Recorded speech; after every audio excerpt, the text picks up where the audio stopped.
ఇప్పటికీ ఆరాధన చేసే పెద్దలను అడగండి, వెంకటేశ్వర స్వామి వారిని ముట్టుకున్నప్పుడు పసిపిల్లవాడి శరీరం ముట్టుకున్నంత మెత్తగా తగులుతూ ఉంటుంది అని చెప్తారు. అది విగ్రహం కాదు.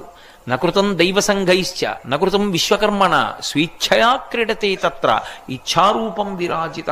మహానుభావుడైన ఆయన మాట్లాడాడు చాలా కాలం. తొండమాన్ చక్రవర్తితో మాట్లాడేవాడు. ఒకప్పుడు తొండమాన్ చక్రవర్తి వచ్చి అహంకారం ప్రదర్శించాడు. నేను రోజు బంగారు తులసి దళాలతో పూజ చేస్తానన్నాడు. మరునాడు వెళ్ళేటప్పటికి ఆయన కాళ్ల మీద బంగారు తులసి దళాలు లేవు, పక్కకి వెళ్ళిపోయి మట్టి తులసి దళాలు ఉన్నాయి. తెల్లబోయి అడిగాడు, ఇదేమిటి నేను బంగారు తులసి దళాలతో పూజ చేస్తే పక్కకి తోసేసి బంకమట్టి తులసి దళాలు నీ పాదాల మీద ఉన్నాయన్నాడు. నువ్వు చేసిన పూజ ఏ పూజ?